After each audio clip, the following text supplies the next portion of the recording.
City of love, এই গল্পের শহরটা আমাদেরও হতে পারত। নিজের বিয়ের দিনে 16 বছর বয়সী বাচ্চা সুলভ চাচাতো বোনের সাথে 30 বছর বয়সী চাচাতো ভাইকে জোরপূর্বক শারীরিক সম্পর্কে করা অবস্থায় দেখে ভালো পুরো শেহনাজ পরিবার। হতভম্ব সবাই মিলে অগ্নিচক্ষু নিয়ে তাকিয়ে আছে রওশনের দিকে। রওশন মাথা নিচু করে চুপ হয়ে আছে। কিছুক্ষণ আগের ঘটনা। বিয়েবাড়ির চারিদিকে হাসি, আনন্দ, সানায়ের সুর, আলো ঝলমলে ভিড়। আজ শেহনাজ বংশের বড় ছেলে রওশন শেহনাজের বিয়ে। বিয়ে উপলক্ষে চারপাশে এত কোলাহল যে কারো খেয়াল নেই পাশের ছোট্ট ঘরটিতে কী ঘটছে। ঘরটা আধো অন্ধকার, জানালার পর্দা টেনে রাখা। ওখানেই সোফার উপর শেরওয়ানি পরে শুয়ে আছে রওশন। শরীর তার অস্থির, চোখ স্বাভাবিক লালচে, শ্বাস দ্রুত চলছে, গলা শুকিয়ে গেছে, ঠোঁট ফেটে আসছে, হাত পা ছটফট করছে, যেন ভেতরে এক অদৃশ্য আগুন তাকে জ্বালিয়ে দিচ্ছে। মুখ থেকে অস্পষ্ট শব্দ বেরোচ্ছে, কখনো গোঙানি, কখনো যেন নিজেকেই বোঝানোর চেষ্টা। তখন একটি মেয়ে এক হাতে পুতুল নিয়ে ঘরটির সামনে আসে। রওশনকে এভাবে দেখে মেয়েটি বাচ্চা সুলভ কণ্ঠে বলল, ভাইয়া কি হয়েছে তোমার? রওশন হাত দিয়ে ইশারা করে বলল, আমার কাছে আসিস না উর্মি, এখান থেকে যা। কেন ভাইয়া? বিয়ে বাড়িতে বিরিয়ানি দিয়েছে, তুমি কেন খাবে না? কাকিমা ডাকছে তোমায়, আজ তো তোমার বিয়ে, তোমার বউ তো অপেক্ষা করছে তোমার জন্য। বলতে বলতে উর্মি রওশনের কোলে উঠে বসে গলা জড়িয়ে ধরে বায়না করতে থাকে। রওশন আর নিজেকে সামলাতে পারল না।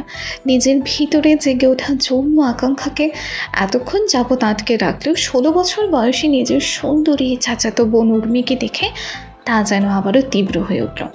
তার উপর উর্মি এসে সোজা রওশনের কোলে বসে পড়েছে, গলা জড়িয়ে আহ্লাদী কণ্ঠে বলছে, ভাইয়া চলো না, কাকিমা ডাকছে তোমাকে। কি হয়েছে তোমার? এমন কেন করছো? বিয়ে করবে না? কথা বলার মধ্যে হঠাৎ রওশন উর্মির ঠোঁট জোড়া নিজের ওষ্ঠা যুগলে দিয়েই চেপে ধরে।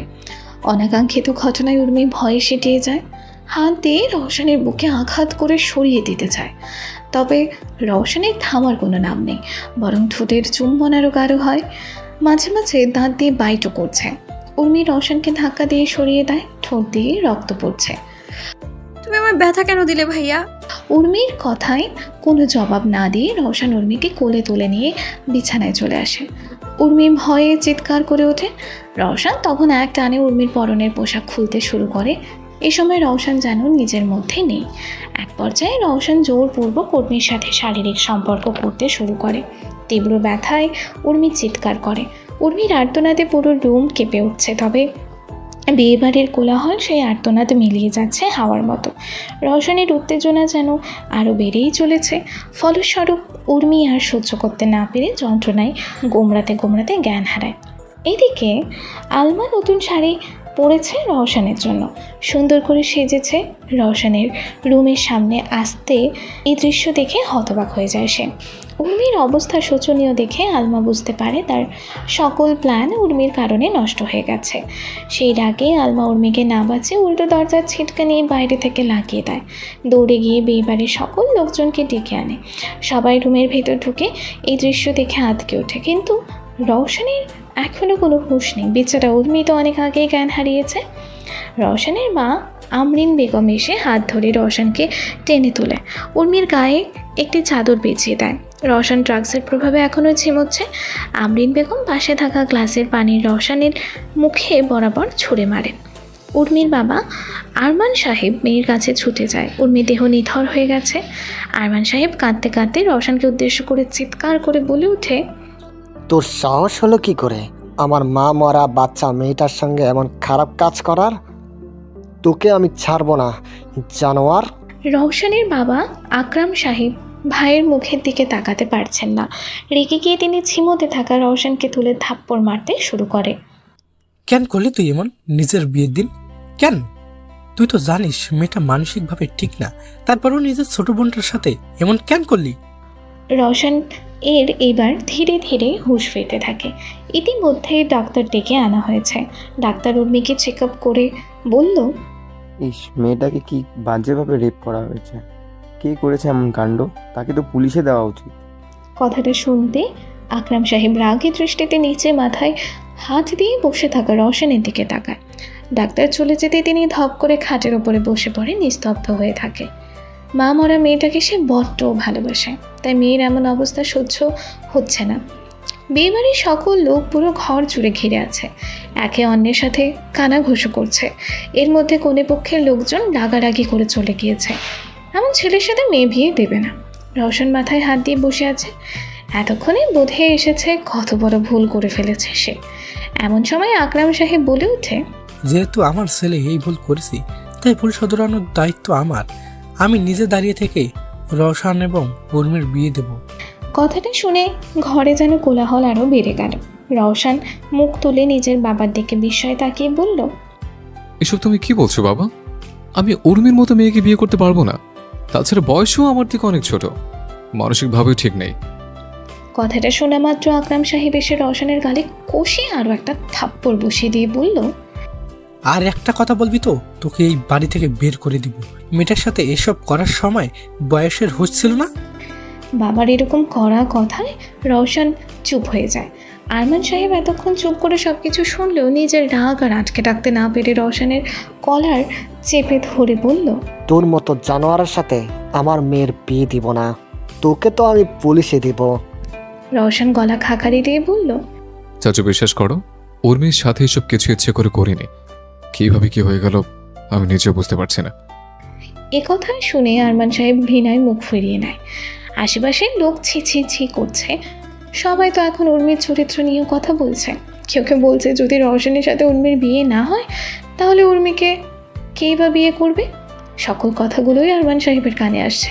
আরমান সাহেব থ হয়ে আবারও বসে পড়ে। আকরাম সাহেব নিশ্চুপ হয়ে দাঁড়িয়ে আছে। আমরিন বেগম এসে আরমান সাহেবকে বোঝানোর চেষ্টা করে বলল, দেখুন ভাই, যেহেতু যা হয়েই গিয়েছে তাই এখন আর ভেবে লাভ নেই। উর্মিকে আমার ছেলের সাথে বিয়েটা দিয়ে দিন।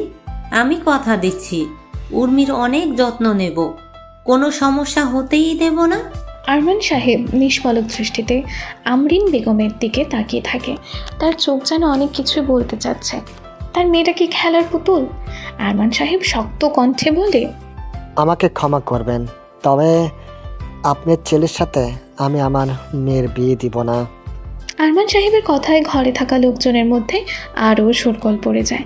কেউ কেউ বলতে শুরু করে, এমনিতেই উর্মির মতো পাগল মেয়েকে কেউ বিয়ে করতো না, তার ওপর আবার কপালে কলঙ্ক লেগেছে। এই মেয়েকে তো রাস্তার ভিখারির কাছে দিলেও নেবে না। দেখতে সুন্দর হলে কি হয়, সাধারণ কিছু বৈশিষ্ট্য তো লাগে। আরমান সাহেবের উচিত রওশনের সাথে বিয়েটা দেওয়া। এটা তো উর্মির ভাগ্য যে রওশনের মতো উচ্চশিক্ষিত বিদেশ পড়ুয়া দেখতে সুদর্শন ছেলের সাথে বিয়ে হবে। সব কিছুই আমরিন বেগম শুনতে পেয়েছে। আমরিন বেগম ধমক দিয়ে সবাইকে চুপ করিয়ে দেয়। এরপর আবারও আরমান সাহেবকে রাজি করানোর চেষ্টা করতে থাকে। আরমান সাহেব আর কথা বাড়ালেন না। এই সমাজ তো শুধু তার মেয়েকে দোষ দেবে, এটা বিবেচনা করবে না যে তার মেয়েটা কত সহজ সরল, মানসিকভাবে অসুস্থ। সব কিছু বিবেচনা করে তিনি বিয়েতে সম্মতি দিলেন। আমরিন বেগম ছেলের দিকে কড়া দৃষ্টি নিক্ষেপ করে বলল, কিছুক্ষণের মধ্যেই তোমার সাথে উর্মির বিয়ে হবে, তাই তাড়াতাড়ি রেডি হয়ে এসো। রওশন অবাক হয়ে মায়ের দিকে তাকায়, কিন্তু কিছু বলার সাহস হয়ে ওঠে না। রওশনের মাথায় এখন একটাই প্রশ্ন ঘুরপাক খাচ্ছে, ওর কী হয়েছিল, কেন এমনটা করলো? এমন মনে হচ্ছিল কেউ কোনো নেশাদ্রব্যকে খাইয়েছিল, কিন্তু সেটা কি? তখনই রওশনের নজর যায় লোকজনের ভিড়ে আগে ফুঁসতে থাকা আলমার দিকে। আলমার আগে ফুঁসতে ফুঁসতে চলে যায়। রওশন কিছুই বুঝতে পারছে না। কিছুদিন পর বিয়েবাড়িতে এখনও লোকের ভিড়, তবে সাধারণ বিয়েবাড়ির মতো কারো মুখে হাসি নেই। উর্মির জ্ঞান ফিরেছে। উর্মিকে লাল শাড়ি পরিয়ে আনা হয়েছে। পাশে বসে আছে রওশন। উর্মি রওশনকে পাশে দেখে ভয়ে সিটিয়ে যায়। মনে পড়ে যায় সেই হিংস্রতার কথা। রওশন মুখ গম্ভীর করে বসে আছে, কারো দিকে তাকায় না। উর্মিকে ভয় পেতে দেখে আমরিন বেগম উর্মির পাশে গিয়ে বসে সান্ত্বনা দিতে শুরু করে। উর্মি কাঁপা কাঁপা কণ্ঠে বলে, কাকিমণি, ভাইয়া আমাকে অনেক ব্যথা দিয়েছে। ভাইয়া পচা পচা কাজ করে, তুমি আমাকে এখান থেকে নিয়ে চলো, আমি থাকবো না এখানে। উর্মির কথায় আমরিন বেগমের বেশ কষ্ট হয়, তবে তিনি সান্ত্বনা দেওয়ার কোনো ভাষা খুঁজে পান না। দূরে দাঁড়িয়ে আরমান সাহেব চোখের পানি ফেলছেন নীরবে। নিজেকে আজ ব্যর্থ পিতা মনে হচ্ছে। মেয়েটাকে সামলে রাখতে পারল না। হঠাৎ পেছন থেকে আকরাম সাহেব এসে তার কাঁধে হাত রেখে সান্ত্বনা দেয়। আরমান সাহেব মুখ ঘুরিয়ে নিজের কান্না লুকানোর চেষ্টা করে কিছুক্ষণের মধ্যে কাজী সাহেব এসে বিয়ে পড়ানোর কাজ শুরু করে। উর্মিকে কবুল বলতে বলা হলে উর্মি চটজলদি কবুল বলে দেয়। তবে রওশন এখনও থ মেরে বসে আছে, মুখ দিয়ে কথা বের হচ্ছে না। আমরিন বেগম রওশনের কাছে এসে ধমকের স্বরে ফিসফিস করে বলল, চুপ কেন আসিস? অন্তত পক্ষে ছোট্ট মেয়েটার কথা ভাব একবার। মেয়েটার জীবন তোর জন্যই নষ্ট হয়েছে। আমরিন বেগমের কথা শুনে রওশন এবার কিছুক্ষণ চুপ থেকে কবুল বলে দেয়। মুহূর্তে দুজনের বিয়ে সম্পন্ন হয়ে যায়। সবাই একসাথে আলহামদুলিল্লাহ বলে ওঠে। বাসর ঘরটা সাজানো হয়েছিল আগে। চারপাশে লাল সাদা গোলাপের মালা, ছাদ থেকে ঝুলছে জুঁই আর রজনীগন্ধার লতা। নরম আলোয় ঘরটা স্পষ্টতই দেখা যাচ্ছে, বেশ পরিপাটি করে সাজানো। কিন্তু রওশনের চোখে এগুলো কিছুই ধরা দিচ্ছে না। মাথায় তখন আগুন জ্বলছে। প্রতিটা ফুল, প্রতিটা সাজসজ্জা তার কাছে উপহাসের মতো মনে হচ্ছে। বুকের ভেতর জমে থাকা তীব্র রাগ তাকে পাগলের মতো করে তুলছে। কীভাবে রওশন উর্মির মতো একটা নিষ্পাপ মেয়ের সাথে এই সমস্ত কিছু করতে পারলো? এই প্রশ্নটা ওকে কুঁড়ে কুঁড়ে খাচ্ছে। রওশন নিজের ভেতর জ্বলতে থাকা রাগকে কিছুটা শান্ত করার জন্য ঘরের সব কিছু ভাঙচুর করতে থাকে। মুহূর্তের মধ্যে সাজানো গোছানো পরিপাটি রুমটা এক ধ্বংসস্তূপে পরিণত হয়েছে। চারপাশে ছড়িয়ে ছিটিয়ে গেছে বিভিন্ন ভাঙা কাচের টুকরো। রওশনের রাগ যেন কিছুতেই শান্ত হচ্ছে না। তাই সোজা হনহন করে বাড়ি থেকে বেরিয়ে আসে। গ্যারেজে থাকা বাইক বের করে স্টার্ট দেয়। রাতের আধারে শুনশান রাস্তা দিয়ে তীব্র গতিতে ছুটে চলেছে রওশনের বাইক। চোখে আগুন জ্বলছে। হাই স্পিডে বাইক চালাতে চালাতে রওশন একদিনের আগের কথা ভাবতে থাকে। রওশন পড়াশোনা শেষ করে সুইজারল্যান্ডে সেটেল হয়ে গিয়েছিল। দেশে সেভাবে ফেরা বা বিয়ে করার কোনো ইচ্ছে ছিল না। তবে ওই দিন হঠাৎ ফোনে জানতে পারে আমরিন বেগম নাকি খুবই অসুস্থ, তাই সব কিছু ফেলে দেশে ফিরতে হয়। কিন্তু দেশে এসে জানতে পারে এসব কিছুই ছিল তার জন্য পাতানো মিথ্যা ফাঁদ, তাকে বিয়ে দেওয়ার জন্য। জানার সাথে সাথে রওশন আবারও চলে যাওয়ার জন্য রওনা দিয়েছিল। তবে আমরিন বেগম বলেছিলেন, বাবা তুই যদি এবার বিয়ে না করিস তাহলে আমার মরা মুখ দেখবি। আমারও তো নাতি নাতনির মুখ দেখতে ইচ্ছে করে নাকি? আকরাম সাহেব এবং আরমান সাহেব মিলে এরপর রওশনকে অনেক বোঝায়, যার ফলে এক প্রকার বাধ্য হয়ে এই বিয়েতে রাজি হতে হয় রওশনকে। বর্তমানে এত সব কিছু ভেবে রওশনের দীর্ঘ নিঃশ্বাস ফেলা ছাড়া আর কিছু করার নেই। রওশনের বাইক একটি হসপিটালের সামনে এসে থামল। আমরিন বেগম উর্মিকে সুন্দর করে শাড়ি পরিয়ে সাজিয়ে দিচ্ছে। শাড়ি পরে উর্মির অনেক অস্বস্তি হলেও উর্মি চুপচাপ বসে আছে, হাতে পুতুল এবং মুখে একটি ললিপপ নিয়ে। যেন উর্মির সমস্ত ধ্যান জ্ঞান এখন ললিপপ খাওয়ায়।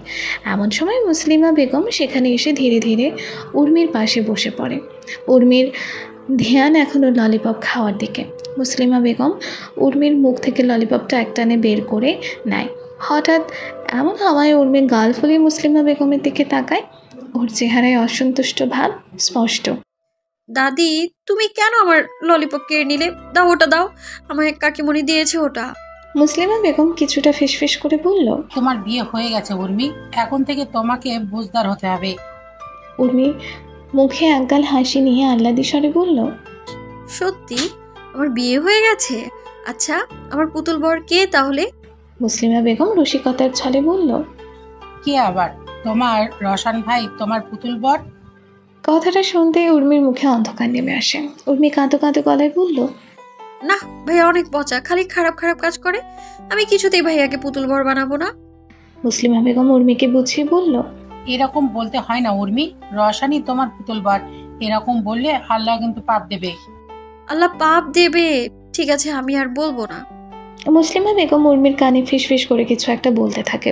উর্মি মন দিয়ে সেগুলো অবাক হয়ে শুনে বলে ওঠে, কি বলছো? আবারও ওসব করতে হবে? মুসলিমা বেগম বলে ওঠে, আহ উর্মি, আস্তে কথা বলো। আমি যে তোমাকে এই কথাগুলো বলেছি তা যেন অন্য কেউ জানতে না পারে, ঠিক আছে?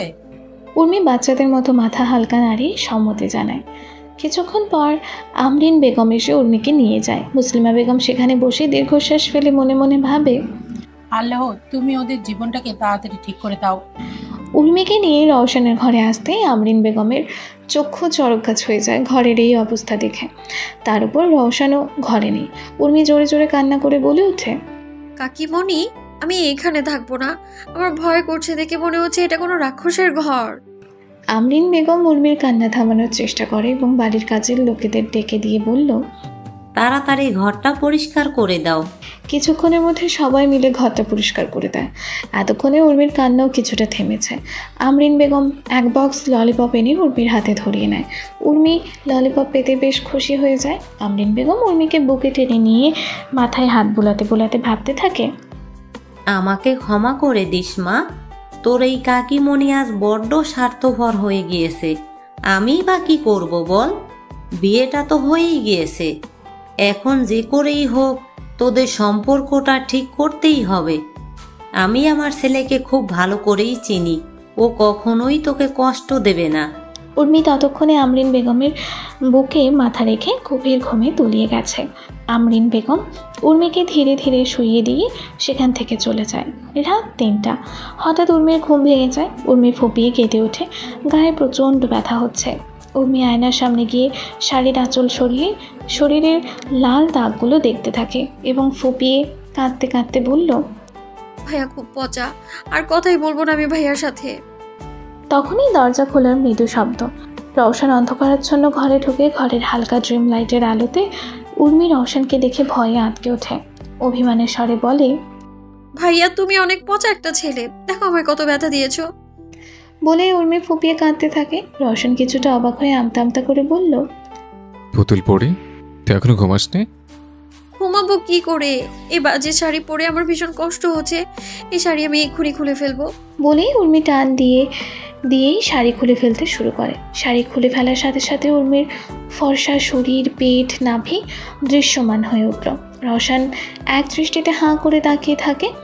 পরক্ষণেই নিজের চোখ অন্যদিকে ফিরিয়ে বলল, এসব কি করছিস পুতুল পড়ি, থাম তুই। উর্মি ততক্ষণে শাড়ি খুলে ফেলেছে।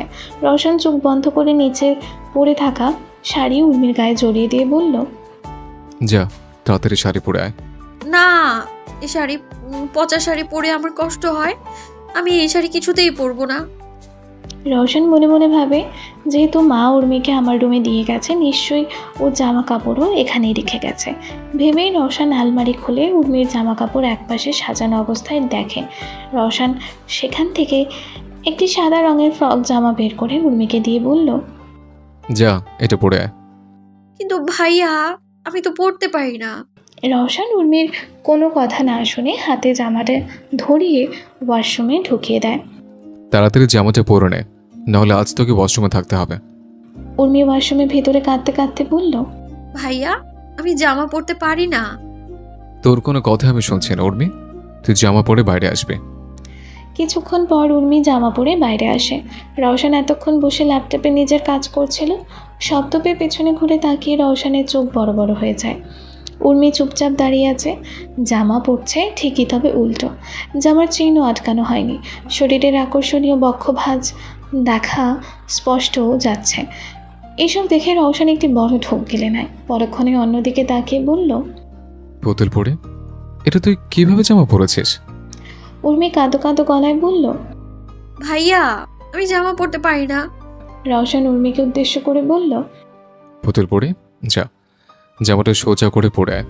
তুই যদি জামাটা পরতে পারিস তাহলে তোকে আইসক্রিম খাওয়াতে নিয়ে যাব। আইসক্রিমের কথা শুনে উর্মির খুশি আর কি দেখে। উর্মি আবারও ওয়াশরুমে ঢুকে পড়ে। প্রায় আধা ঘন্টা পর ঠিকমতো জামা পরে বাইরে বের হয়। এই তো এবার ঠিক মতো পরেছিস।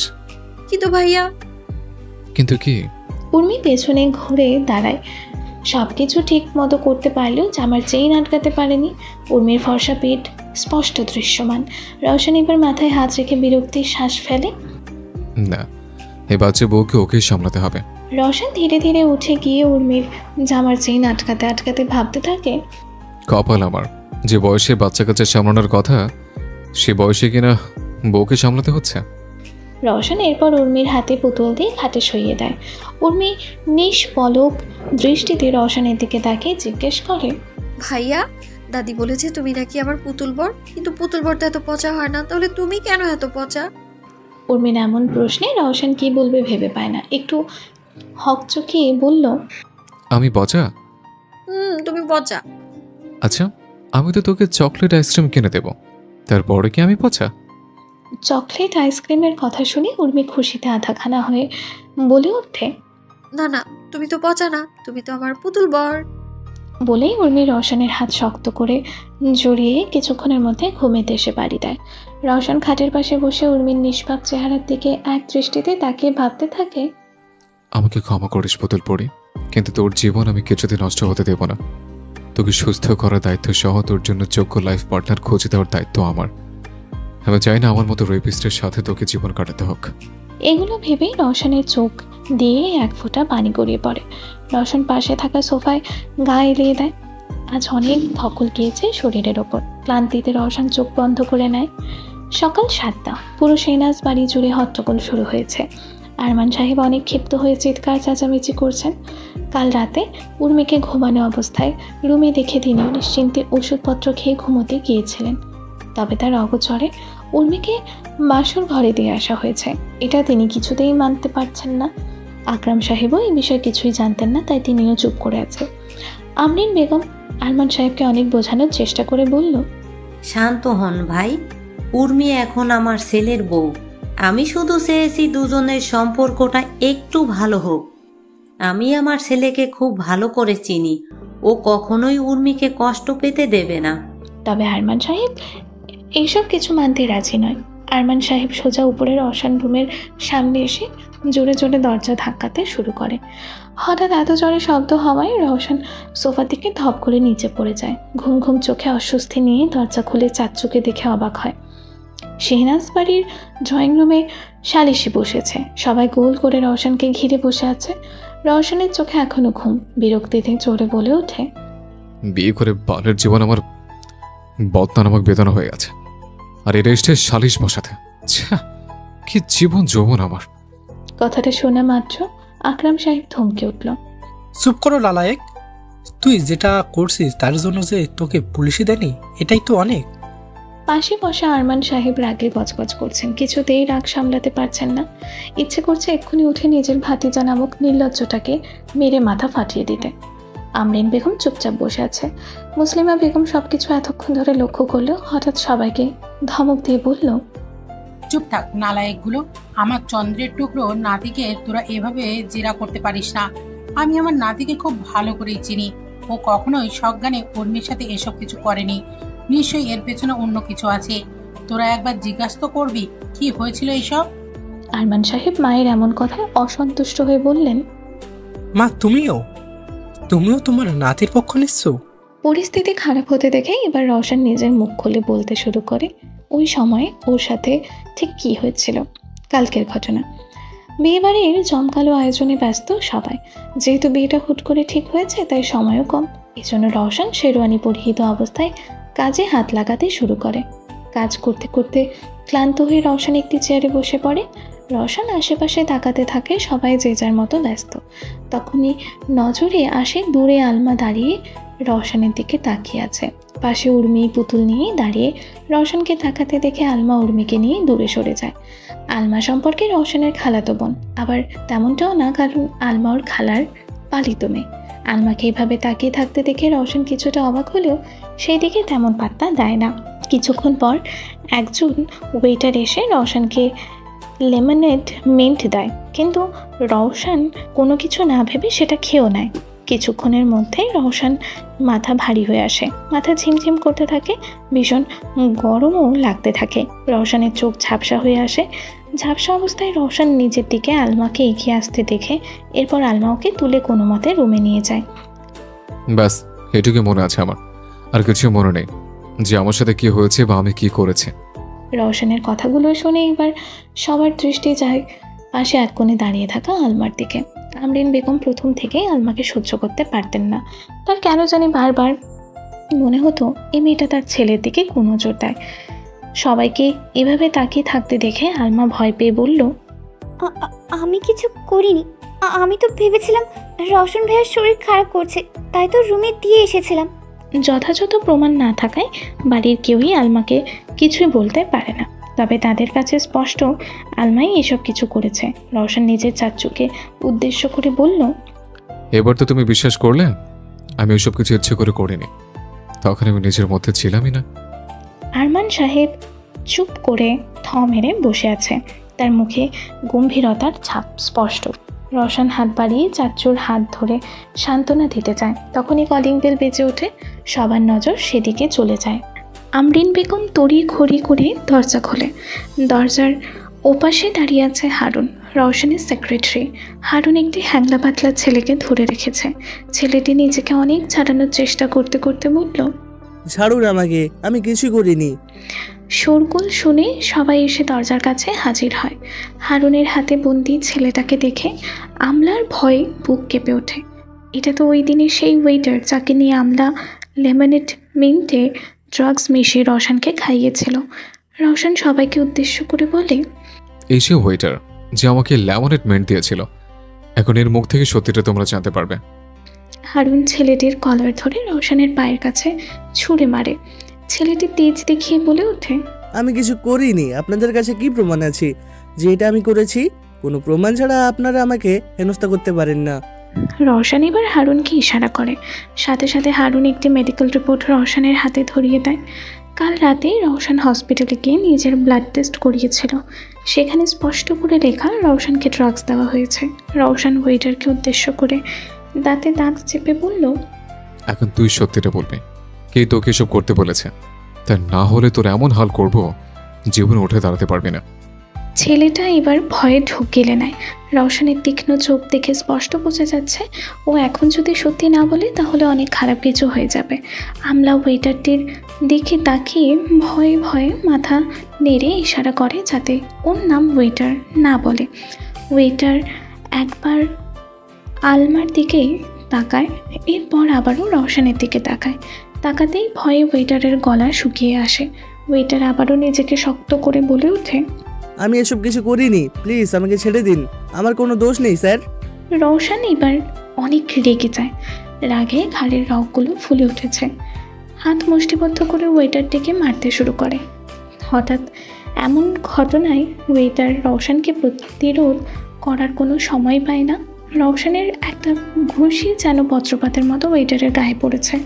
হ্যাংলা পাতলা ওয়েটারটি মাটিতে কাতরাচ্ছে। একটু হলেই শ্বাস আটকে আসবে এমন অবস্থা। কালকে সমস্ত রাগ যেন রওশনের একেবারেই উপচে দিচ্ছে। উর্মি আমরিন বেগমের পাশে গুটিসুটি হয়ে দাঁড়িয়েছিল। রওশনকে এত রেগে যেতে দেখে উর্মি ভয়ে আমরিন বেগমকে শক্তপোক্ত করে ধরে নেয়। আমরিন বেগম বিষয়টা বুঝতে পারে এবং হাত দিয়ে উর্মির চোখ ঢেকে দেয়। আকরাম সাহেব এসে রওশনকে কোনো মতে আটকে নেয়। রওশন রাগে ফুঁসতে ফুঁসতে বলল, সত্যিটা বলবে? এখনো সময় আছে। সত্যিটা না বললে তোকে এই দুনিয়া থেকে আউট করতে আমার 2 মিনিটের সময় লাগবে না। ওয়েটার এবার ভয় পেয়ে রওশনের পা জড়িয়ে ধরে আকুতির স্বরে বলল, আমি কিছু করিনি, বিশ্বাস করুন। আমাকে তো টাকা দিয়েছিল আপনাকে ল্যাডমেন মিন্ট দেওয়ার জন্য। আমি তো জানতামই না ওটার মধ্যে কিছু মেশানো ছিল। কে টাকা দিয়েছিল? ওয়েটার এবার ধীরে ধীরে আঙুল তুলে আলমার দিকে ইশারা করে বলল, ওই যে এই ম্যাডামই আমাকে টাকা দিয়েছিল। ওয়েটারের স্বীকারোক্তি পেয়ে এইবার বাড়ির সবাই একসাথে আলমার দিকে অগ্নিদৃষ্টি নিক্ষেপ করে। আলমার মা আলু বেগম এতক্ষণ সব কিছু চুপচাপ দেখছিল। মেয়ে ধরা পড়ে গিয়েছে এটা বুঝতে পেরে তিনি হকচকিয়ে উঠে দাঁড়ায়। আমলা ভয়ে সিটিয়ে যায়। তোতলানো স্বরে বলল, আমি আমি কিছু করিনি। ওই ছেলেটা মিথ্যে বলছে। এই ছেলে, তুমি মিথ্যে কেন বলছো? কে তোমাকে মিথ্যে বলতে বলেছে বলো? আমি কোনো মিথ্যে বলিনি, এই ম্যাডামই আমাকে টাকা দিয়েছিল। আলমা আর কিছু বলতে যাবে তার আগেই আমরিন বেগম এসে সজোরে আলমার গালে একটি থাপ্পড় বসিয়ে দেয়। আমরিন বেগম রাগে দাঁত কিরমির করে বলল, সি, তুই এতটা নিচে নামতে পারিস? তা আমি ভাবতেও পারিনি। কেন করলি তুই এমন? কেন বল? তোর জন্য ওইটুকু মেয়েটার জীবন নষ্ট হলো। কেন করলি এমনটা? করে চেঁচিয়ে উঠে বলল, হ্যাঁ আমি করেছি। কেন করেছি জানতে চাইছো না? করেছি কারণ আমি রওশন ভাইকে ভালোবাসি। তাই চেয়েছিলাম রওশন ভাইকে নিজের করে নিব, কিন্তু মাঝখান থেকে ওই পাগল উর্মি এসে সব প্ল্যান ভেস্তে দিল। মনে হচ্ছিল ওকে ধরে গলা টিপে মেরে ফেলি। আলমা এখন উন্মাদের মতো ব্যবহার করছে। নিজের ভিতরে থাকা পিশাচ রূপটা সবাইকে দেখিয়ে দিয়েছে। আমরিন বেগম পুরোই হতবুদ্ধ হয়ে গেছে। আলমা এতটা নিচে নামতে পারে তা সে কখনোই ভাবেনি। আলমা রাগে উন্মাদ হয়ে আর কিছু বলার আগে আলো বেগম এসে আলমাকে আটকে নেয়। আলো বেগম বোনকে বলে, আপা ছোট মানুষ ভুল করে ফেলেছে, ওকে তুমি মাফ করে দাও। আলো বেগমের কথা শুনে আমরিন বেগম অবাক হয়ে যায়। রওশন দাঁতে দাঁত চেপে বলে, ভুল করেছে? ভুল নয়, বরং অপরাধ করেছে ও। আমি এক্ষুনি পুলিশকে কল করছি। আমলাকে ওর অপরাধের শাস্তি পেতেই হবে। আলমা এখনো থ মেরে দাঁড়িয়ে আছে, চোখে মুখে কোনো অনুশোচনা নেই। আলো বেগম এবার রেগে মেগে আলমাকে একের পর এক থাপ্পড় মারতে শুরু করে, গালাগাল দিতে শুরু করে। আলো বেগম বলে, হ্যাঁ, এর মতো মেয়েকে পুলিশেই দেওয়া উচিত। কেন যে এর মতো জারজ সন্তানকে আমি দত্তক নিয়েছিলাম আল্লাহই জানে। আলমা এক দৃষ্টিতে তাকিয়ে আছে আলো বেগমের দিকে, মনে মনে ভাবতে থাকে, বাহ, নিজের দোষ ঢাকার জন্য আর কত নিচে নামবে তুমি। আমাকে শেষ পর্যন্ত জারদ সন্তানের ট্যাগ লাগিয়ে দিলে। আলো বেগম রওশনকে উদ্দেশ্য করে বলে, রওশন বাবা, তুই পুলিশ ডাক, এর মতো মেয়েকে পুলিশেই দেওয়া উচিত। বলেই সে আবারও আলমাকে মারতে থাকে। এবার আমরিন বেগম এসে আলো বেগমকে থামিয়ে বলে, যা হয়েছে তা একদমই ঠিক হয়নি, কিন্তু এখন বিষয়টা পুলিশ অবধি গেলে আমাদের শেহনাজ পরিবারের সম্মান নষ্ট হবে, আর আমি সেটা চাই না। তাই তুই তোর মেয়েকে নিয়ে এ বাড়ি থেকে চলে যা, আর কখনো আসিস না ওকে নিয়ে। আমরিন বেগমের কথা এবার আলো বেগম সাত পাঁচ না ভেবে আলমার হাত শক্ত করে ধরে নিয়ে চলে যেতে শুরু করে। আলমা পেছনে ঘুরে রওশনের দিকে তাকিয়ে বলে, 7 বছরের ভালোবাসা তুমি আমার। রওশন ভাই, দয়া করে তুমি আমাকে ফিরিয়ে দিও না। উর্মির মতো একটা পাগল মেয়েকে দিয়ে আর যাই হোক সংসার হয় না। দরকার হয় আমি তোমার দ্বিতীয় স্ত্রী হয়ে থাকবো, তাও আমাকে ফিরিয়ে দিও না। আলমার কথা শুনে রওশনের রাগ তরতর করে বেড়ে যায়। রাগে জোয়াল শক্ত করে বলল, আজ মেয়ে বলে তোকে ছেড়ে দিয়েছে, এরপর যদি কখন আমার সামনে পড়েছিস তাহলে তোকে সোজা এই পৃথিবী থেকে আউট করে দেব, আন্ডারস্ট্যান্ড? আলমার চোখ লাল হয়ে যায়, তাতে অশ্রু টলমল করছে। আলমা আমরিন বেগমের পিছনে থাকা উর্মির দিকে তাকিয়ে মনে মনে প্রতিজ্ঞা করে, তোকে আমি কখনোই সুখে থাকতে দেব না। তোর জীবন আমি নরকে পরিণত করব।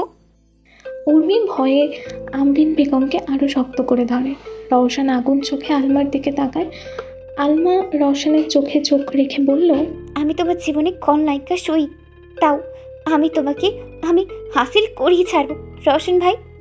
রওশনের কাছে আলমাকে এখন একদমই সহ্য হচ্ছে না। নেহাত আজ আলমা মেয়ে না হলে এখানে আলমার ইতি টানত রওশন। আলমার নিজের চোখের পানি মুছে নেয়। আলো বেগম টানতে টানতে আলমাকে নিয়ে বের হয়ে যায়। আলো বেগম আলমাকে নিয়ে বের হতেই রওশন হারুনকে ইশারা করে।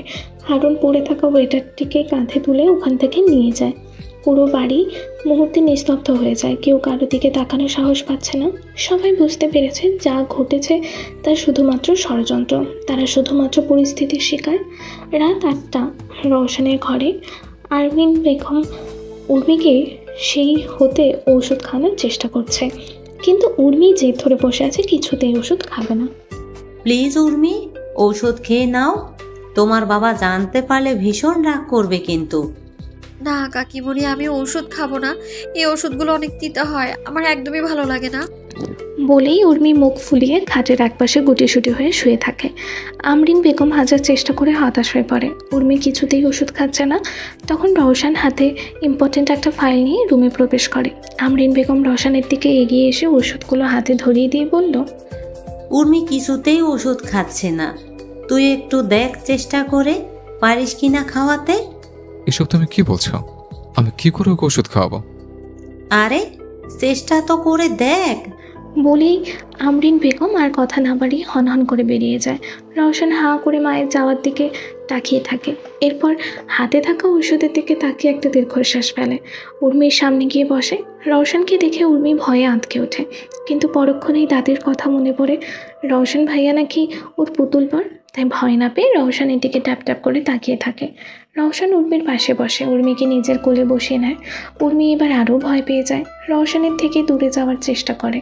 রওশন উর্মিকে শান্ত করার চেষ্টা করে বলল, আমি না তোর পুতুল পড়ি, তাহলে আমাকে কেন ভয় পাচ্ছিস? উর্মি এখনও রওশনের দিকে ভয় তাকাচ্ছে না।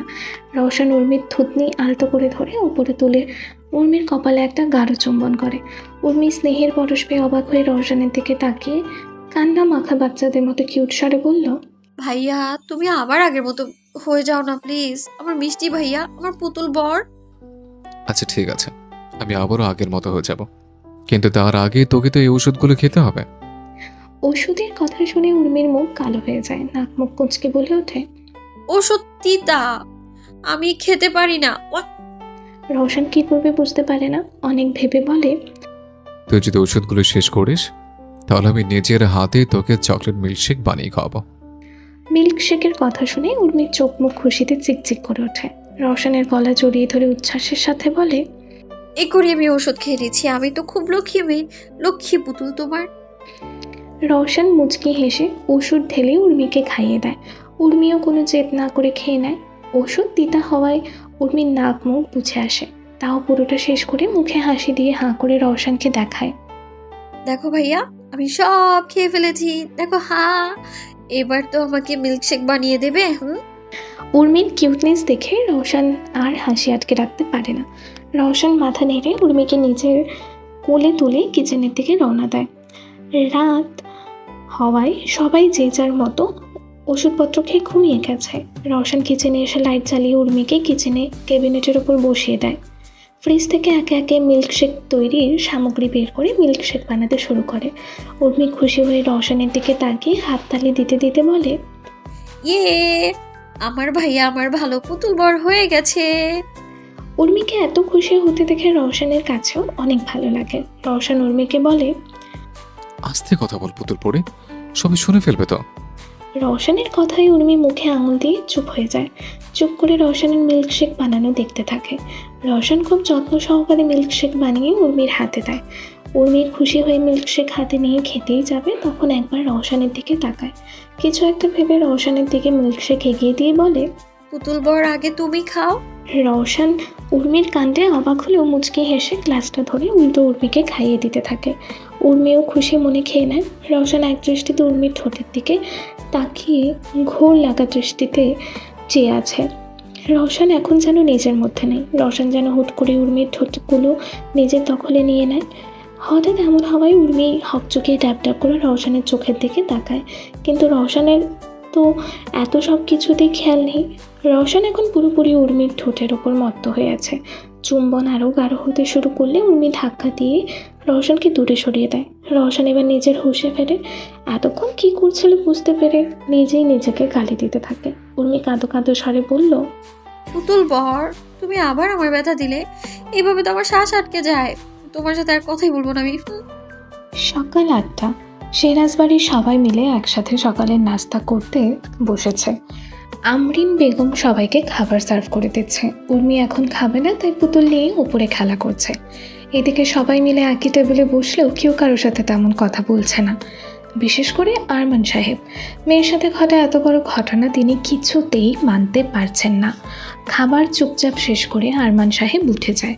রওশন খাবার প্লেট হাতে নিয়ে কাল রাতের কথা আনমনেই ভেবে যাচ্ছে। উর্মিকে ওভাবে কিস করা রওশনের একদমই উচিত হয়নি। হয়তো উর্মির আশেপাশে যাওয়া রওশনের উচিত হবে না, এতে উর্মির ক্ষতি হতে পারে। রওশনকে এত গভীর চিন্তা ভাবনা করতে দেখে আমরিন বেগম কিছুটা অবাক হয়ে জিজ্ঞেস করে, কি রে, এত কি ভাবছিস? রওশন একটু আমতা আমতা করে বলল, মা, আমি তোমাকে কিছু বলতে চাই। আমরিন বেগম প্লেটে খাবার বাড়তে বাড়তে বলল, হ্যাঁ বল, কি বলবি? ভাবছি কালকের ফ্লাইটে আমি সুইজারল্যান্ড চলে যাব। তাছাড়া তুমি তো জানোই আমার প্রফেশনাল লাইফ, তার উপর বাবুল কোম্পানির দায়িত্ব সব আমাকে সামলাতে হয়। এমনিতে অনেকদিন গ্যাপ পড়ে গেছে। রওশনের কথা শুনে টেবিলে বসা সবাই অবাক হয়ে রওশনের দিকে তাকায়। আমরিন বেগম বেপরোয়া ভাব নিয়ে বলল, যাবি তো অবশ্যই। আমি উর্মির সমস্ত জিনিসপত্র রেডি করে রাখবো, তুই চিন্তা করিস না। রেডি রাখবি মানে? উর্মি আবার কোথায় যাবে? কেন, তোর বউ তোর সাথেই তো যাবে। আকরাম সাহেবের কথায় রওশন বিস্ময়ের দৃষ্টিতে একবার মায়ের দিকে তাকায়। আমরিন বেগম সেদিকে পাত্তা না দিয়ে নিজের কাজ করছেন। আকরাম সাহেবও খবরের কাগজে মুখ ডুবিয়ে আছেন। পাশে থেকে মুসলিমা বেগম বলল, কি গো দাদু ভাই, বউ থইয়া যাওয়ার এত পায়তারা কিসের? তুমি তো আমাদের বাড়ির নিয়ম খুব ভালো করেই জানো। আমাদের বংশে একবার বিয়ে হলে দ্বিতীয় বিয়ে বা তালাক দেওয়ার কোনো নিয়ম নাই। তোমার আরমান চাচুকেই দেখো, সে কিন্তু উর্মির মা মারা যাবার পর এখনো বিয়ে করেনি। উর্মির দায়িত্ব সারা জীবন তোমাকেই বহন করতে হবে, যেহেতু তোমাদের বিয়ে হয়ে গেছে। আমি কখন বললাম যে উর্মির দায়িত্ব আমি নেব না? আমি উর্মির সকল দায়িত্ব নেব, কিন্তু ওকে নিয়ে কি করে সুইজারল্যান্ড যায় বলো? ওখানে আমি কাজে ব্যস্ত থাকবো, উর্মিকে কে দেখাশোনা করবে বলো? তা আমি জানি না, আমার শুধু একটাই কথা, তোমার বউ তুমি সামলাবে, যেখানে যাবে সেখানে নিয়ে যাবে। বলেই মুসলিমা বেগম হাঁটতে ভর দিয়ে উঠে চলে যায়। রওশন আহম্মকের মতো মায়ের দিকে তাকিয়ে বলল, মা তুমি। কথা শেষ হওয়ার আগেই আমরিন বেগম টেবিলের ওপর থাকা থালা বাসন নিয়ে রওশনকে পাত্তা না দিয়ে চলে যায়। রওশন একটা দীর্ঘশ্বাস ফেলে ভাবে উর্মিকে কিছুতেই সাথে করে নিয়ে যাওয়া যাবে না। এমন সময় উর্মি এসে রওশনের গলা জড়িয়ে ধরে বলে, পুতুল বর, তুমি আমাকে ছেড়ে চলে যাবে? না পুতুল পড়ি, আমি তোকে ছেড়ে কেন যেতে যাব? রওশনের আশ্বাসেও উর্মির ভয় কাটে না। রওশনের গলা আরো জোরে আঁকড়ে ধরে বলল, তুমি প্লিজ আমায় ছেড়ে চলে যেও না, আমি সবসময় তোমার লক্ষ্মী পুতুল হয়ে থাকবো, পিঙ্কি প্রমিস। রওশন উর্মির বোকা বোকা কথায় মুচকি হেসে বলল, পিঙ্কি প্রমিস? আচ্ছা, তুই পিঙ্কি প্রমিসের কি বুঝিস বলতো? বুঝি তো, পিঙ্কি প্রমিস দিয়ে কোনো কথা দিলে সেই কথাটা রাখতে হয়, আমিও আমার কথা রাখবো। আচ্ছা, অনেক বাঁকা বাঁকা কথা হয়েছে। তুই সকালে খেয়েছিস পুতুল পড়ি? উর্মি নাক মুখ কুঁচকে বলল, না, খেতে ভালো লাগে না, কিন্তু তুমি খাইয়ে দিলে আমি খাবো, কারণ আমি তো তোমাকে পিঙ্কি প্রমিস করেছি, তুমি তো আমার লক্ষ্মী পুতুল হয়ে থাকবো, তাই না? রওশন এই কথা শুনে একটু ইতস্তত বোধ করে, কারণ এর আগেও কাউকে নিজের হাতে খাইয়ে দেয়নি। পরক্ষণেই রওশন উর্মির দিকে তাকিয়ে মুচকি হেসে খাবার বেড়ে নেয়। এরপর কাঁপা কাঁপা হাতে উর্মির মুখে খাবার তুলে দেয়। উর্মিও লক্ষ্মী মেয়ের মতো খাবারটা খেয়ে নেয়। রওশনের হাতের সাথে বারবার উর্মির ঠোঁটে স্পর্শ লাগছে। প্রত্যেকবারই রওশনের মনে এক অন্য শিহরণ বয়ে যাচ্ছে। সেও উর্মির দিক থেকে চোখ সরাতে পারছে না। রওশনকে এইভাবে ঘোর লাগার দৃষ্টিতে তাকিয়ে থাকতে দেখে উর্মি বলল, কি হয়েছে পুতুল বর? রওশন হঠাৎ করে নিজের হুঁশে ফিরে আসে। আমতা আমতা করে বলল, কই কিছু না তো পুতুল পড়ি, তুই এক কাজ কর, এখন নিচে খাবারটা শেষ কর, আমি একটু আসছি। বলেই রওশন আর কথা না বাড়িয়ে খাবার টেবিল থেকে উঠে যায়। বড় বড় পা ফেলে রুমে চলে আসে। রওশন নিজের বুকে হাত রেখে অবাধ্য হৃদস্পন্দন স্পষ্ট অনুভব করতে পারছে। উর্মির প্রতি এই অনুভূতি নতুন নয়। ছোট থেকেই রওশন উর্মির প্রতি আলাদা রকম এক টান অনুভব করত, কিন্তু অনেক কষ্টে নিজেকে বুঝিয়েছিল উর্মি ওর থেকে বয়সে অনেক ছোট, তাই হৃদয়ে অনুভূতিগুলো চাপা দিয়েছিল। কিন্তু এখন যখন উর্মি রওশনের নিজের বউ, তখন অবাধ্য অনুভূতিগুলো আবারও মনে বাসা বাঁধতে চাইছে। রওশন বিড়বিড় করে বলল, না, এটা আমি কি করছি? ওর মেয়ে একটা নিষ্পাপ মেয়ে, ওর যোগ্য আমি না। ভেবেই রওশন মাথায় হাত দিয়ে খাটের উপর গায়ে এলিয়ে দেয়। রওশন খুব ভালো করে বুঝতে পারছে, এখন উর্মি যদি ওর কাছাকাছি থাকে তাহলে নিজের অজান্তেই উর্মির সাথে কিছু একটা করে বসবে, তাই উর্মিকে ওর থেকে দূরে রাখতে হবে। বিকাল 4:30। আরমান সাহেব রুমে বসে ব্যবসার হিসাব নিকাশের খাতা দেখছে। হঠাৎ রুমের কড়া নেড়ে আমরিন বেগম বললেন, আসবো ভাই? আসলে ভাই। হ্যাঁ হ্যাঁ, আসুন ভাবি। অনুমতি পেতে আমরিন বেগম রুমে ঢোকে। পেছনে মুসলিমা বেগমও এসেছে। আরমান সাহেব একটু অবাক হয়ে জিজ্ঞেস করে, হঠাৎ কিছু কি বলবে তোমরা? মুসলিমা বেগম ধীরে ধীরে গিয়ে আরমান সাহেবের পাশে বসে। আমরিন বেগমকে ইশারা করে। আমরিন বেগম মাথা নেড়ে আরমান সাহেবের দিকে তাকিয়ে বলল। আরমান সাহেব চোখের চশমা খুলে টেবিলে রেখে আমরিন বেগমের দিকে তাকিয়ে বলল, তো আমি চাচ্ছিলাম উর্মিকেও রওশনের সাথে পাঠাতে। মুহূর্তে আরমান সাহেব রেগে বলে, না, আমি আমার অসুস্থ মেয়েকে কিছুতেই রওশনের বর্ষায় বিদেশে পাঠাতে পারবো না, আমাকে ক্ষমা করবেন ভাবি।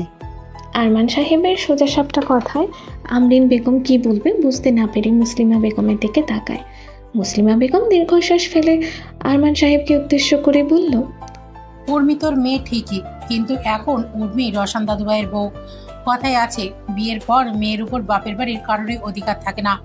তাও যে তোর কাছে আমরা অনুমতি চাইতে এসেছি, এটাই তো অনেক বড় কথা। উর্মি রওশন দাদুভাইয়ের সাথে যাবে এবং কালই যাবে, ব্যাস, আর কোনো কথা নয়। মায়ের মুখে এত বড় সংলাপ শুনে আরমান সাহেব অবাক হয়ে মায়ের দিকে তাকায়, তবে মুখ দিয়ে একটা কথাও বের হচ্ছে না। বলবেই বা কি? মুসলিমা বেগম তো ভুল কথা বলেনি। আমাদের সমাজেরই তো নিয়ম, বিয়ের পরে মেয়ের উপর বাপের বাড়ির কারোর অধিকার থাকে না। এই সমাজের বাধা কড়াকড়িতে পড়ে কত পিতার বুকে যে হাহাকার বলছে তা আরমান সাহেব আজ তিলে তিলে টের পাচ্ছে। আমরিন বেগম আরমান সাহেবকে উদ্দেশ্য করে বলল, ভাই, কিছু মনে করবেন না, আপনি তো রওশানকে ভালো করেই চেনেন। আর যাই হোক, রওশন উর্মির খুব ভালো করেই খেয়াল রাখবে। তাছাড়া আপনি তো উর্মির ভিসা, পাসপোর্ট সবই করেছিলেন ওকে উন্নত মানের চিকিৎসা করাতে নিয়ে যাওয়ার জন্য।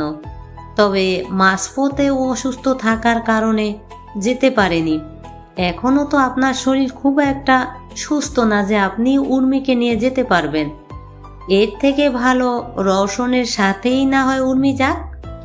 কথাগুলো বলে আমরিন বেগম আশাভরা চোখে আরমান সাহেবের পানে তাকিয়ে থাকে। আরমান সাহেব মুখ কালো করে গম্ভীর কণ্ঠে বলল, আমি আর কি বলবো, যা বলার তো একজন বলেই দিয়েছে। মেয়ের উপর নাকি আমার কোনো অধিকারই নেই। তবে একটা কথা তোমরা কান খুলে শুনে রাখো, আমার মেয়ের যদি কোনো রকম ক্ষতি হয় তাহলে আমি কিন্তু কাউকে ছাড়ব না। বলেই আরমান সাহেব একবার মুসলিমা বেগমের দিকে তাকিয়ে হনহন করে রুম থেকে বেরিয়ে যায়। আমরিন বেগম এবং মুসলিমা বেগম হাঁপ ছেড়ে বাঁচে। যাক, অন্ততপক্ষে রাজি তো হয়েছে। রাত 9টা। রওশন কেবল বাড়ি ফিরেছে। বিমানবন্দরের কিছু ফর্মালিটিস পূরণ করে বাড়ি এসে রুমে গিয়ে রওশন নিজের ব্যাগপত্র লাগেজ গোছাতে শুরু করে। আমরিন বেগম এতক্ষণে ওষুধপত্র খাইয়ে আজ একটু তাড়াতাড়ি উর্মিকে ঘুম পাড়িয়ে দিয়েছে। কাল অত দূর জার্নি করবে, তাই তাড়াতাড়ি ঘুমানোই শ্রেয়। রওশনকে ব্যাগপত্র গোছাতে দেখে আমরিন বেগম বলল, তুই আমাকে আগে একটু মনে করিয়ে দিবি না? তাহলে আমি উর্মির জিনিসপত্র গুছিয়ে রেখে দিতাম। আমরিন বেগমের কথা শুনে রওশন স্তব্ধ হয়ে পেছনে তাকিয়ে শক্ত কণ্ঠে বলল, মা, পাগলামি করো না। উর্মিকে আমার সাথে নেওয়া বোকামি ছাড়া আর কিছুই না। আমি পাগলামি করছি? পাগলামি তো তুই করছিস। তুই চলে গেলে উর্মির কি হবে ভেবে দেখেছিস? এইসব নিয়ে তুমি চিন্তা করো না মা, আমি সব ব্যবস্থা করেই যাচ্ছে। আমি একটা মেইড হায়ার করেছি উর্মির জন্য। কাল থেকে সে কাজে জয়েন করবে। উর্মির সমস্ত খেয়াল রাখবে। আমরিন বেগম রওশনের কথায় তার ছেলের হাসি দিয়ে বলল, তুই কি মনে করেছিস আমি উর্মির খেয়াল রাখতে পারবো না? আমি এজন্য তোকে উর্মিকে নিয়ে যেতে বলছি না। বলছি কারণ তোদের সবে বিয়ে হয়েছে।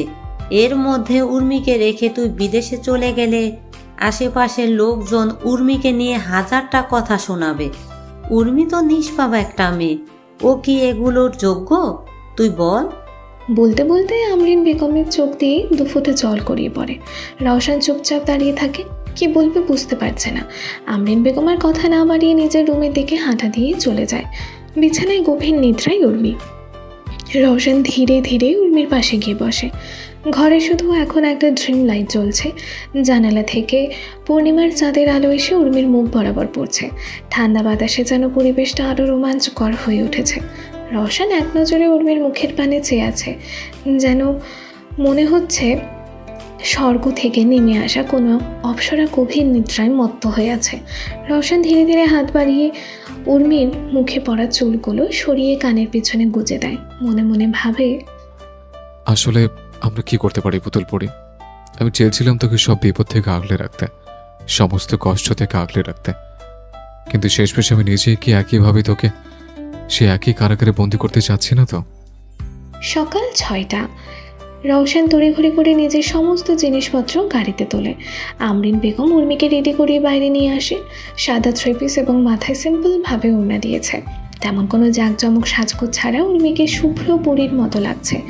রওশন কিছুক্ষণ হাঁ করে তাকিয়ে থাকে উর্মির দিকে। উর্মি আজ অনেক খুশি রওশনের সাথে ভিন দেশে যাবে বলে। আকরাম সাহেবের তদারকিতে ঘরের কাজের লোকেরা মিলে লাগেজপত্র গাড়িতে তুলে দেয়। আকরাম সাহেব রওশনকে বলল, তোরা কি যেতে পারবি নাকি আমিও যাব এয়ারপোর্ট পর্যন্ত? না বাবা, এর কোনো দরকার নেই, আমরা চলে যেতে পারবো। মুসলিমা বেগমের উর্মির কপালে চুমু দিয়ে দোয়া করে দিয়ে বলল, সাবধানে যাও আর স্বামীর কথা মেনে চলবে। উর্মি মাথা নেড়ে হ্যাঁ বলে। উর্মি এরপর এইদিকে ওইদিকে তাকিয়ে বাবাকে খুঁজতে থাকে, কিন্তু আকরাম সাহেব কোথাও নেই। উর্মির মন অনেক খারাপ হয়ে যায়। রওশন গাড়ির দরজা খুলে উর্মিকে বসতে বলে। উর্মি আবারও একবার চারপাশে চোখ বুলিয়ে গাড়িতে মন খারাপ করে বসে যায়। গাড়ি স্টার্ট দিতে দরজার সামনে গম্ভীর মুখে আরমান সাহেব এসে দাঁড়ায়। উর্মি বাবাকে দেখে খুশি হয়ে হাত নাড়িয়ে বিদায় জানাতে জানাতে বলল, বাবা আমি যাচ্ছি, তুমি নিজের খেয়াল রেখো, আমি খুব তাড়াতাড়ি আবারও ফিরে আসবো। আরমান সাহেব এবার মুচকে হেসে হাত নাড়িয়ে উর্মিকে বিদায় দেয়। মেয়েটা যে তার বড্ড আদরের। যদি রওশনের সাথে গিয়ে উর্মির ভালো চিকিৎসা হলে উর্মি সুস্থ হয়ে ওঠে তাহলে তাই হোক। আকরাম সাহেব এসে কাঁধে হাত রেখে আরমান সাহেবকে সান্ত্বনা দেয়। নীরবেই আরমান সাহেবের চোখ থেকে দুফোঁটা পানি গড়িয়ে পড়ে। চশমা খুলে চোখে পানি মুছে নিয়ে বাড়ির ভিতরে চলে যায়। প্রায় আধা ঘন্টা ড্রাইভ করে রওশন উর্মিকে নিয়ে ঢাকা বিমানবন্দরে পৌঁছায়। ভিতরে ঢুকেই উর্মি একবার পেছনে তাকায়। পরক্ষণেই উর্মি জোরে শব্দ করে কান্না শুরু করে দেয়। রওশন হকচকিয়ে ওঠে উর্মির কান্না দেখে। ততক্ষণে আশেপাশের লোক বিরক্তি নিয়ে উর্মির দিকে তাকায়। মুহূর্তেই আশেপাশে লোক জড়ো হয়ে যায়। রওশন উর্মিকে থামানোর অনেক চেষ্টা করছে, তবে এত লোক জড়ো হতে দেখে উর্মি আরও আতঙ্কিত হয়ে কাঁদতে থাকে। রওশন এটা বুঝতে পেরে সবাইকে ধমক দিয়ে সরে যেতে বলে। লোকজন রওশনের ধমকে সেখান থেকে চলে যায়। রওশন আলতো করে উর্মির হাত ধরে পাশে থাকা চেয়ারে বসায়। উর্মি এখনও ফোপিয়ে ফোপিয়ে কাঁদছে। রওশন উর্মিকে নিজের দিকে ঘুরিয়ে জিজ্ঞেস করে, কি হচ্ছে তোর? কাঁদছিস কেন? বাবার কথা মনে পড়ছে, আমি বাবার কাছে যাব। রওশন রুমাল বের করে উর্মির চোখের পানি মুছিয়ে দিয়ে বলল, বাবার কাছে তো যাবি ঠিক আছে, কিন্তু তোকে তো আগে সুস্থ হতে হবে। তুই যদি সুস্থ হয়ে বাবার সামনে দাঁড়াস তাহলে তোর বাবা অনেক খুশি হবে। বুঝতে পেরেছিস আমার কথা? উর্মি চোখের পানি মুছতে মুছতে মাথা নেড়ে হ্যাঁ বলে।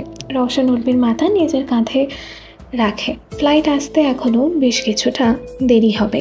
কিছুক্ষণের মধ্যে উর্মি কাঁদতে কাঁদতে ঘুমিয়ে যায়। এদিকে ইতিমধ্যে ঘোষণা করা হয় আর কিছু সময়ের মধ্যে ফ্লাইট, তাই যে যার ফ্লাইটে বসার অনুরোধ রইল। রওশন একবার উর্মির দিকে তাকায়। উর্মি রওশনের কাঁধে মাথা রেখে ঘুমিয়ে গেছে। রওশন কোনো কিছু না ভেবে উর্মিকে কোলে তুলে নেয়। যা দেখে এয়ারপোর্টে সবাই হাঁ করে তাকিয়ে আছে, তবে এই সবের দিকে রওশনের কোনো ভ্রুক্ষেপ নেই। কে কি বলবে এসব নিয়ে ভাবার সময় কিংবা ইচ্ছে দুটোর মধ্যে কোনোটাই নেই রওশনের। রওশন ঘুমন্ত উর্মিকে কোলে নিয়ে সামনে এগিয়ে যায়। সুইজারল্যান্ডের এয়ারপোর্টে আনাচে কানাচে বিলেতি মানুষের ছড়াছড়ি। এখানে কেউ এসে নিজের ফ্লাইটের জন্য অপেক্ষা করছে, আবার কেউ বা আত্মীয়দেরকে রিসিভ করার জন্য অপেক্ষা করছে। ঠিক একইভাবে ওয়েটিং সেন্টারে দাঁড়িয়ে অপেক্ষা করছে 3 নমুনা। এদের মধ্যে 2জন ছেলে এবং 1টি মেয়ে। মাঝের ছেলেটার হাতে সাইনবোর্ডে লেখা রওশন বুইরা। এবার আসা যাক পরিচয় পর্বে। প্রথম ছেলেটির নাম ক্যাসপার অ্যাডাম। সাদা চামড়ার এই কালো জ্যাকেট পড়ুয়া ক্যাসপার একজন মার্কিন যুবক। মাঝখানে ছেলেটির নাম জায়েদ আরমান। সাদা ফর্মাল ড্রেস পড়ুয়া জায়েদ খাস বাংলাদেশি। পাশের মেয়েটির নাম সেজেল। মা একজন ভারতীয় হলেও বাবা সুইজারল্যান্ডের। সেই সূত্র ধরে সেজেল সুইজারল্যান্ডেই থাকে। পরনে লেডিস জিন্স প্যান্ট, তার উপর কালো লেদার জ্যাকেট। প্রায় 14 ঘন্টা জার্নির পরে রওশন এয়ারপোর্টে নেমেছে। এক হাতে লাগেজপত্র, অন্য হাতে উর্মির হাত শক্ত করে ধরে এগিয়ে যেতে যেতে চারিপাশে লক্ষ্য করছে। উর্মি চুপচাপ রওশনের পেছনে পেছনে চলছে। মাঝে মধ্যে অবাক চোখে আশেপাশে থাকা মানুষদেরকে হাঁ হয়ে দেখছে। ক্যাসপার, জায়েদ এবং সেজেল রওশনকে দেখতে পেয়ে খুশিতে আত্মহারা হয়ে ছুটে আসে। জায়েদ জোরে শব্দ করে বলল, হেই ব্রো, আমাদেরকে না জানিয়ে বিয়ে করতে গেছিলি? তুই কি ভেবেছিস আমরা জানতে পারবো না? আন্টি ফোন করে সব কিছু বলেছে আমাদেরকে। তা আমাদের ভাবি কোথায়? দেখছি না তো। জায়েদের প্রশ্নে রওশনের কোনো ভ্রুক্ষেপ হয় না, সাই হয়ে দাঁড়িয়ে থাকে। সেজেল হাতে একটা লাল রঙের পাখা দিয়ে নেড়ে নেড়ে বাতাস করার সময় হঠাৎ রওশনের পিছনে গুটিসুটি মেরে থাকা উর্মিকে খেয়াল করে। সেজেল কিছুটা অবাক হয়ে উর্মির দিকে তাকিয়ে জিজ্ঞেস করে, ওয়াও, এই কিউট বেবিটা কার? ক্যাসপার যে এতক্ষণ চুপ ছিল, ক্যাসপার সত্য বাংলা শিখছে, তবে ইংরেজ সাহেব এখনো ভাঙা ভাঙা শব্দে বাংলা উচ্চারণ করে। ক্যাসপার ভাঙা শব্দে বলল, আরে এই মেয়েটা খেই রওশন। রওশন এখন কী বলবে বুঝতেই পারছে না। এই 3 নমুনার কাছে এখন যদি বলে দেয় উর্মি ওর বউ, তাহলে কুরুক্ষেত্র বেঁধে যাবে যে রওশন এইটুকু মেয়েকে কেন বিয়ে করেছে। রওশনকে চুপ থাকতে দেখে জায়েদ ভ্রু কুচকে জিজ্ঞেস করে, কি রে, কিছু বলছিস না কেন? কোথাও আবার তুই বিয়ে করে বউয়ের সাথে বাচ্চাও ফ্রিতে আনিসনি তো? বলেই তিনজন হা হা করে হাসতে থাকে। রওশন এবার বেশ রাগ হচ্ছে। 3 নমুনা সবসময় ওকে এইভাবেই টিজ করে। উর্মি পেছন থেকে বেরিয়ে রাগী কণ্ঠে বলল, আমি মোটেই বাচ্চা না। দাদি বলেছে আমি বড় হয়ে গেছি, বিয়ে হয়েছে আমার, আর রওশন ভাই আমার পুতুল বর। উর্মির কথা শুনে রওশন এবার গ্যারা কলে পড়ে যায়। নাক মুখ টান টান করে তিনজনের দিকে তাকায়। ক্যাশপার এখনো উর্মি কথা বুঝতে না পেরে জিজ্ঞেস করলো, হেই হোয়াট ইজ দিস ফুতুল বর? ক্যাশপারের কথায় উর্মি একটু ভেঙচে কেটে বলল, ফুতুল বর না, পুতুল বর। ক্যাসপার তারপরও উর্মির কথা ধরতে পারেনি। মুখ কাঁচুমাচু করে জায়েদ এবং সেজেলকে জিজ্ঞেস করলো, হোয়াট ইজ ফুতুল বর? সেজেল এবং জায়েদ রাগী দৃষ্টিতে ক্যাসপারের দিকে তাকায়। সেজেল দাঁতে দাঁত চেপে বলল, আব্বে ইংরেজ সাহেব, তোকে পরে সব বোঝাবো, আগে এই রওশন বুইরাকে দেখে নি। একে তো না জানিয়ে বিয়ে করতে গেছিল, তার উপর এক হাঁটুর বয়সী মেয়েকে বিয়ে করেছে। বলেই জাহিদ এবং সেজাল দুজনেই রওশনকে চেপে ধরে। ক্যাসপার যদিও কিছুই বুঝতে পারছে না যে রওশন কি করছে, তবু কিছু তো একটা করছে যার জন্য সেজাল এবং জায়েদ এত রেগে গেছে। তাই ক্যাসপার কেন বাদ যাবে? ক্যাসপারও গিয়ে রওশনকে চেপে ধরে। উর্মি রেগে মেগে ওদেরকে বলতে থাকে, এই পচা লোকগুলো ছাড়ো, আমার পুতুল বরকে ছাড়ো বলছি। 3 জনের চার পা চাপিতেই রওশন বিরক্ত হয়ে জোরে ধমকে ওঠে। Stop it. পরক্ষণে নিজেকে শান্ত করে বলল, আচ্ছা এখন তোরা থাম, আগে বাড়ি যাই, ঠিক মতো তারপর তোদেরকে সবকিছু বলছে। 3 জন রওশনের কথায় রাজি হয়ে যায়। সুইজারল্যান্ডের লেক জেনেভার ধারে এক লাক্সারি ফ্ল্যাট। চারিদিকে বরফে ঢাকা আল্পস পর্বতের দৃশ্য।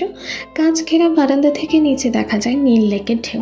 ভেতরে সাদা মার্বেলের ফ্লোর, নরম আলো, লেদারের সোফা আর ক্রিস্টালের ঝাড়বাতি। সোফায় বসে আছে রওশন। রওশনকে ঘিরে রেখে সেজেল, জায়েদ এবং ক্যাসপার জেরা করছে। রওশনের পাশে বসে আছে উর্মি। গভীর মনোযোগ দিয়ে সব কিছু পর্যবেক্ষণ করছে। রওশনের মুখ থেকে সব কিছু শোনার পর 3 জনে হাসিতে ফেটে পড়ে। জায়েদ রওশনকে ঠাট্টা করে গান ধরে, 30 বছর বয়সে আমাদের দোস্তের যৌবনের ঘরে দেয় লাড়া, যৌবনের দায়ে দোস্ত আমার বাচ্চা করেছে বিয়া। রওশন বিরক্তিতে চোখ মুখ শক্ত করে নেয়। পাশে থেকে আবারও ক্যাসপার দাঁড়িয়ে বলে, হোয়াট ইজ যৌবনে লারা? লারা ইজ দিস মাই গার্লফ্রেন্ড লারা? পেছন থেকে জায়েদ ক্যাসপারের পশ্চাৎ দেশে বরাবর একটি লাথি দিয়ে বলল, শালা তোর কয়টা গার্লফ্রেন্ড? ক্যাসপার নিজের পশ্চাৎ দেশ টলতে টলতে মুখ কাঁচুমাচু করে বলল, বেশি না তো, আমার এই 30 বছর যৌবনে সেঞ্চুরি করা তো স্বাভাবিক বিষয়, তাও আমি হাফ সেঞ্চুরি করেছি। সেজেল কটক্ষ করে বলল, হ্যাঁ হ্যাঁ, তা ওটা কেন বাদ রাখলি? সেঞ্চুরিটাও করে ফেল। ক্যাসপার এবার বেশ লজ্জাময় ভঙ্গিতে 2 হাতে তর্জমা আঙুলগুলো এক করে কিউট ভাবে বলল, না থাক, আমার লজ্জা করে। ক্যাসপারের কথায় সেজেল এবং জায়েদ দুজনেই মাথায় হাত দিয়ে বসে। ক্যাসপার যে 1 নম্বরের প্লে বয় সেটা এই শহরের প্রায় সবাই জানে। সে নাকি আবার লজ্জাও পায়। রওশন এবার সবার দিকে তাকিয়ে শক্ত কণ্ঠে বলল, অনেক দেরি হয়েছে, এবার যে যার নিজের বাড়ি যা। জায়েদ ভ্রু কুচকে রওশনকে বলে, এই জন্যই তো তোকে বুইরা খাটাস বলি। শালা রং ঢং বলতে কিছুই নেই তোর মধ্যে। কোথায় এতদিন পর সব বন্ধুরা মিলে একটু হাসি ঠাট্টা করবো, তা না, তুই আমাদের বাড়ি থেকে বের করে দিচ্ছিস। সেজেল জায়েদকে উদ্দেশ্য করে বলল, বুঝিস না, রাত গভীর হয়েছে, দোস্তের যৌবনে লাড়া দিছে, বউয়ের সাথে ইন্টু মিন্টু করবে, তাই আমাদেরকে চলে যেতে বলছে। আচ্ছা, বউ পেয়ে আমাদেরকে ভুলে গিয়েছিস? কি রে বুইরা? ক্যাসপার কিছুক্ষণ গালে হাত দিয়ে ভেবে জিজ্ঞেস করে, Sejjil what is it mentor? রাগে ধমকে স্বরে বলে, হেই স্টপ ইট ননসেন্স, কিছু বাজে বাজে বলছিস তোরা? রওশনের ধমকে এইবার সবাই চুপ হয়ে যায়। কিছুক্ষণ নীরবতা ভেঙে সেজেল বলল, হ্যাঁ হ্যাঁ, আমরা চলেই যাচ্ছি, কিন্তু তার আগে ভাবির সাথে একটু কথা তো বলতে দে। বলেই সেজেল উর্মির দিকে এগিয়ে যায়। উর্মি পুতুল হাতে চুপচাপ বসে আছে। সেজেল উর্মির গাল টেনে বলল, ওয়াও, কত কিউট, আমি তো পুরো তোমার উপর ক্রাশ খেয়ে গেছি সোনা। উর্মি মৃদু স্বরে বলল, তুমি অনেক সুন্দর দেখতে, অনেক কিউট, একেবারে আমার পুতুলের মতো। তাই? আমার থেকে তো তুমি বেশি কিউট। জায়েদ ঠাট্টা করে সেজেলকে বলল, সাজনার ডাটা, আমি ঠিকই ধরেছিলাম, তুই একটা লেসবিয়ান।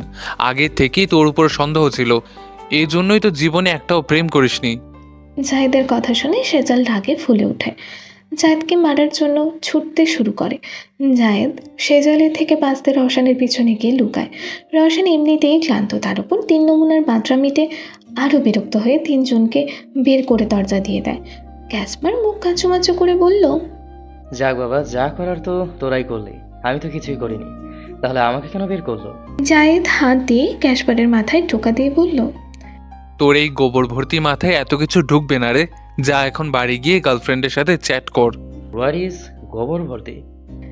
জায়েদ সেজালের ক্যাসপারের প্রতি বিরক্ত হয়, পাত্তা না দিয়ে হাঁটা লাগায়। পেছন থেকে ক্যাসপার আকুতি স্বরে বলে ওঠে, হে সেজল, তুই তো বল, হোয়াট ইজ গোবর ভর্তি? 3 নমুনাকে বের করে রওশন প্রথমেই ফ্রেশ হয়ে জামা কাপড় বদলে নেয়। উর্মি এখনও চুপচাপ বসে আছে। রওশন উর্মির কাছে এসে বলল, পুতুল পড়ে যা গোসল করে আয়। কিন্তু পুতুল বর, আমি তো একা গোসল করতে পারি না, বাড়িতে থাকতে কাকিমণি করিয়ে দিত গোসল। উর্মির কথা শুনে রওশন কি বলবে বুঝতে পারে না। এখন তো বাড়ির মেড মিস ব্রিগেন্সও এখানে নেই যে তাকে বলবে উর্মিকে গোসল করিয়ে দিতে। রওশন এক মুহূর্ত চুপ করে থাকে, পরক্ষণেই নরম গলায় বলল, আচ্ছা ঠিক আছে, আমি বাইরে থাকবো, তুই নিজের মতো করে ধীরে ধীরে গোসল করিস, ভয় পেলে ডাকিস। উর্মি মাথা নেড়ে রাজি হয়। রওশন বাথরুমের দরজার পাশে দাঁড়িয়ে থাকে। উর্মি বাথরুমের ভেতর চলে যায়। রওশন এবার রুমের সোফায় বসে গায়ে এলিয়ে দিয়ে ফোন ঘাঁটতে শুরু করে। তখনই বাথরুম থেকে উর্মির চিৎকার উঠে আসে। রওশন তড়িঘড়ি করে কী হয়েছে দেখার জন্য ভেতরে চলে যায়। উর্মির পরনে শুধু একটা টাওয়েল, পা পিছলে নিচে পড়ে যাওয়ায় উর্মি চিৎকার করে উঠেছিল। পিছনে ফিরে রওশনকে দেখে উর্মি ফুপিয়ে কেঁদে ওঠে। বাচ্চাদের মতো গিয়ে ভেজা শরীর নিয়ে রওশনকে জড়িয়ে ধরে। রওশন এখনও স্তব্ধ হয়ে দাঁড়িয়ে, সব কিছু যেন মাথার ওপর দিয়ে যাচ্ছে। উর্মির শরীরের স্পর্শ যেন রওশনকে উন্মাদ করে তুলছে। উর্মি মাথা তুলে রওশনের দিকে তাকিয়ে বলল, পুতুল বর, আমি পড়ে গিয়েছি, দেখো অনেক ব্যথাও পেয়েছি আমি। এই যে শুনছো মাই প্রিয় শ্রোতা বন্ধুরা, তোমরা শুনছো সিটি অফ লাভ প্রেরিত প্রেমে সিক্ত গল্প। আর আমাদের সাথে পথ চলতে do like, comments and share. আর সাবস্ক্রাইব করতে কিন্তু একদম ভুলবে না।